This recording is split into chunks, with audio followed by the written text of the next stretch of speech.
और आइए अब चलते हैं कोऑपरेटिव बैंक वाली उस घटना की ओर, जहां गरीबों के नाम पर कुछ धनी व्यक्तियों ने 5 लाख रुपए निकाल लिए थे। अब उसकी जांच पड़ताल जोरों से हो रही थी और जांच के पश्चात बहुत से भेद खुले और रातों रात थाना पुलिस द्वारा छापेमारी और वसूली के साथ साथ गिरफ्तारी भी तेजी से होने लगी। लेकिन उसी दौरान कुछ धनी लोगों ने आपस में तत्काल एक मीटिंग बुलाई, जिसका मुख्य उद्देश्य कुछ और नहीं बल्कि मेरे बारे में चर्चा करना था। हो ना हो, ये सदानंद नाम का बालक जरूर कोई सीआईडी का मेंबर है और इसी ने हम लोगों की बात और इसी ने हम लोगों की सारी योजना का पर्दाफाश किया है। यही है जिसकी वजह से हम लोगों की गिरफ्तारियां हो रही हैं। अब हमें भी इसे किसी न किसी चाल में फंसाना होगा, चाहे इसके लिए कुछ भी करना पड़े। इस प्रकार अपने बचाव में थानेदार नेबुआ नौरंगिया, जो कि पिपरा बाजार पड़रौना खड्डा रोड पर है, इन लोगों ने वहां जाकर मेरे खिलाफ एक दरख्वास्त कर दी। इंस्पेक्टर साहब, हमारे क्षेत्र में एक बहुत बड़ा खूंखार बदमाश आ गया है। आप जल्द से जल्द इसे गिरफ्तार कर लें, वरना तत्काल कोई आकस्मिक घटना हो सकती है।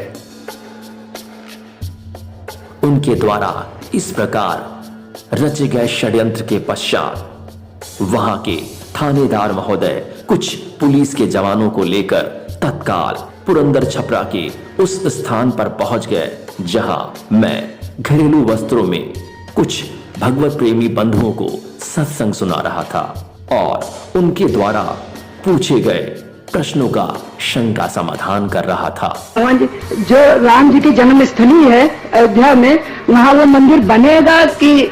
मंदिर तो है ही है। नहीं, मतलब उसका अरे भैया मंदिर है तो बनेगा ही बनेगा। तो विवाद खत्म होगा कि नहीं? अरे विवाद क्या, धरती से मुसलमाने खत्म हो गए, ईसाई खत्म हो गए, विवाद ये मंदिर मस्जिद को झगड़ा कहां? थानेदार बंधु एकाएक गाड़ी लेकर वहां पहुंच गए।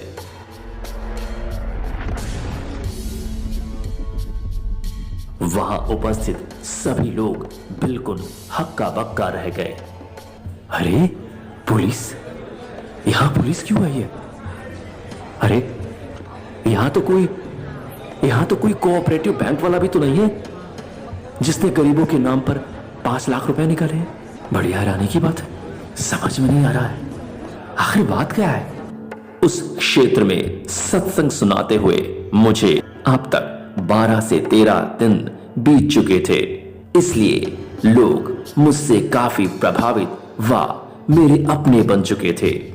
इतना ही नहीं, नवाह रामधुन कीर्तन की सफलतापूर्वक पूर्ण आहुति भी बीत चुकी थी।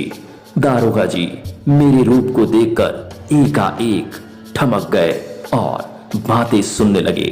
तत्पश्चात दारोगा जी ने पूछा, आपका नाम क्या है? मुझे तो लोग सदानंद नाम से पुकारते हैं। अच्छा, वैसे आप रहने वाले कहाँ के हैं? मतलब आपका स्थान कहाँ पड़ेगा? पिछले कुछ समय से तो यहीं रह रहा हूं। इसके पूर्व बसंतपुर में रहकर कुछ कार्य कर रहा था। अच्छा, कौन सा कार्य करते हैं आप? यह सदानंद गढ़रामपुर में न्यायालय चकबंदी अधिकारी के यहाँ वकालत करता है, क्योंकि वहां चकबंदी चालू है। साथ ही साथ बीच बीच में सत्संग एवं शंका समाधान भी करता है। जीव, आत्मा, परमात्मा, ईश्वर, परमेश्वर, ब्रह्म, परम ब्रह्म, खुदा, गॉड से संबंधित शंकाओं का समाधान करता है। दारोगा जी वकालत वाली बात सुनकर चकित हो गए। ये लड़का वकालत करता है और वकालत वाली आमदनी को छोड़कर यहां सत्संग करता है। जरूर कोई ना कोई बात तो है। वो सब तो ठीक है, लेकिन मुझे कुछ सूचना मिली है। क्या मैं आपकी तलाशी ले सकता हूं? जी हां सहर्ष, खुशी खुशी। यदि संदेह है तो तलाशी भी जरूरी है।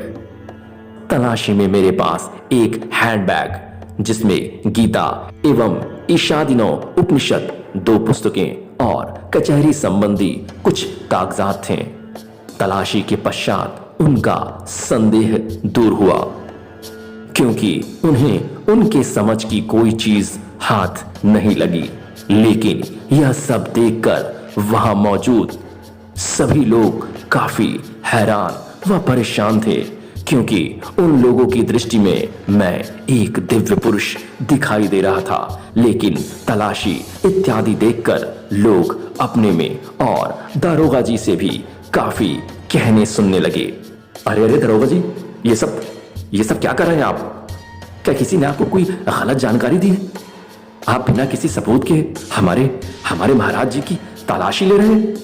दारोगा जी सारी बातें लोगों की खामोश होकर सुन रहे थे, लेकिन ये बात कि यह लड़का वकील होगा उनके दिल में अब भी नहीं बैठ रही थी। इसलिए उन्होंने पुनः पूछा, सदानंद जी, क्या आप हमारे साथ चल सकते हैं? जी हाँ, बिल्कुल चल सकता हूं। मैंने इतना कहते ही तत्काल वस्त्र बदले और तैयार हो गया।